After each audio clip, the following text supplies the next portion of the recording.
Bonjour, ça y est, nous sommes sur l'étape reine de la route du Sud. Je suis actuellement au sommet du terrible port de Balès. Les coureurs vont ensuite basculer sur Luchon où nous retrouvons Banou pour les classements.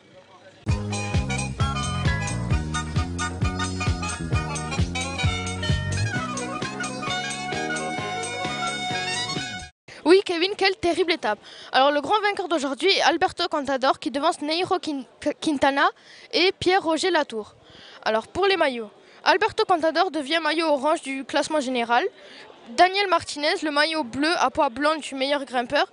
Et Pierre-Roger Latour, le maillot blanc des jeunes. Alors, à toi, Kevin, je crois que tu es accompagné de Madame Lapébi. Bonjour Brigitte. Bonjour. Cette étape est dédiée à Serge Lapébi. Pouvez-vous nous en dire plus? Alors Serge Lapébi était coureur cycliste, il a été professionnel dans les années 70 avec Louis Ocaña, Bernard Thévenet, Cyril Guimard. Il courait, il était professionnel. Et il était en même temps après bénévole sur la route du Sud pendant des années. Il est décédé malheureusement dans un accident de voiture en 91. Et depuis, toujours l'étape de montagne porte son nom, souvenir Serge Lapébi. D'accord, merci. C'est une grande famille dans le cyclisme, la famille Lapébi? Oui, parce qu'il y a eu Roger qui a gagné le Tour de France en 1937. À la même époque, en 1936, son frère a été 2 médailles d'or, 1 médaille d'argent aux Jeux Olympiques de Berlin. Après, mon beau-père, donc Guy, le père de Serge, a été premier Français du Tour de France en étant 3e en 1948. Et c'était surtout un coureur des 6 jours. On a rencontré un jeune espoir, Brian Cocard. Est-ce que vous pouvez nous en dire plus sur lui?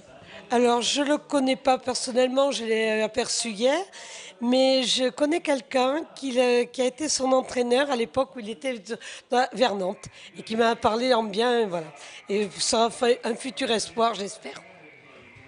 Merci Brigitte, on voit ça?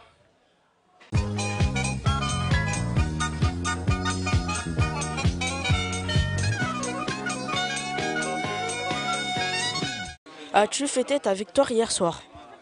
Non, je ne l'ai pas fêté. On a bu un petit coup ensemble, tranquillement. Et puis, on est proche du Tour de France. Donc là, on ne fait pas trop d'excès, mais on aura le temps de fêter tout ça après le Tour. D'où t'es venue l'envie de faire du cyclisme? Ça, je ne peux pas trop l'expliquer. Personne de ma famille faisait du vélo. Et à l'âge de 5 ans, en regardant le Tour de France, et ben, voilà, j'avais envie de faire du vélo. Et c'est comme ça que j'ai commencé. Aujourd'hui, ça va être dur pour toi. As-tu des ambitions pour demain? Ouais, aujourd'hui ça va être dur. Alors pour moi c'est quand même intéressant, voilà, la montagne pour travailler le coup de pédale en montagne en vue du Tour de France. Ça va être, voilà, c'est important, je le prends comme une journée d'entraînement.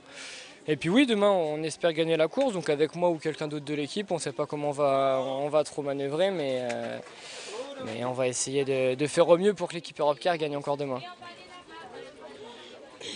As-tu des objectifs autour cette année?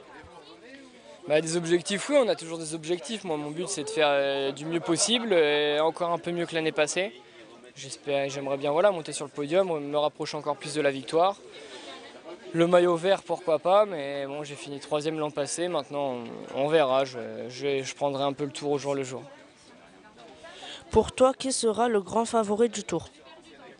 Je pense que ça sera encore fou, mais il va y avoir, je pense, une grosse bagarre avec Contador, Quintana, Nibali.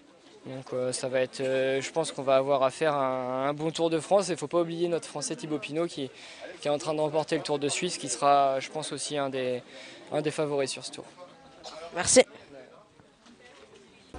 Retrouvons Yacine sur le parking des coureurs. En attendant, moi je suis avec mes amis de Turba Musica. Musique!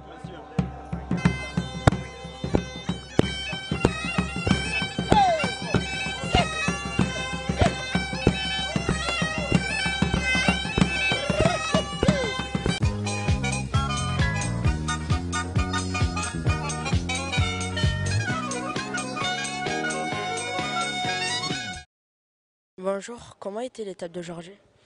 Elle était difficile, il y avait quand même 3 cols à faire, donc pas facile. Il y a 5h20 de vélo, donc pas mal éprouvant quand même. Et pouvez-vous nous parler de l'étape de demain? L'étape de demain, je crois qu'elle fait que 160 km. C'est une étape assez casse-pattes à ce qui paraît, donc je sais pas comment ça va courir, mais normalement ça devrait avoir une arrivée au sprint, à moins qu'il y ait de la course toute la journée. Merci. De rien. T'es qui toi? Mais il est où Kevin?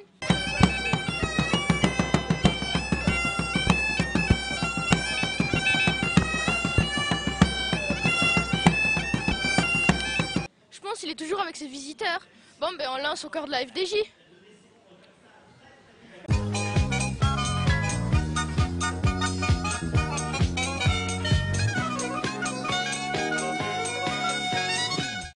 Eh oui, Kevin, je suis avec Olivier, le médecin de la FDJ. Bonjour. Bonjour. Depuis quand fais-tu ce métier? Depuis 2006. En quoi consiste-t-il? En fait, à surveiller les cyclistes dans la vie de tous les jours, en fait, et les soigner quand ils tombent malades. En fait, c'est un peu la médecine générale appliquée au sport, en fait. Quels sont les avantages et les inconvénients de ce métier? Les inconvénients, je crois qu'il n'y en a pas.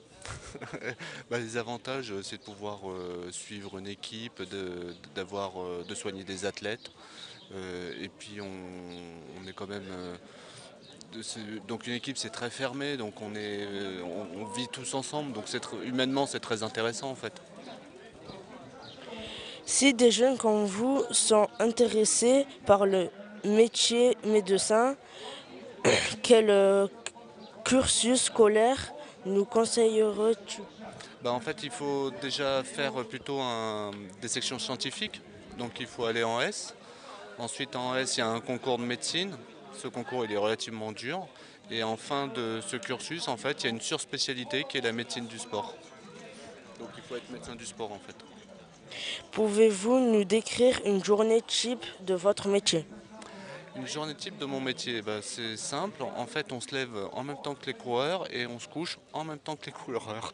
Donc en fait, il faut être présent pratiquement tout le temps joignable en fait, au cas où il y a un problème de santé particulier en fait. Merci. De rien. Bon ben c'est l'heure de se quitter hein. Ah, il est là, Kevin. Excusez-moi, mais il voulait pas me lâcher ce troubadour. Hein. Bon, mais c'est l'heure de se dire à demain. Donc,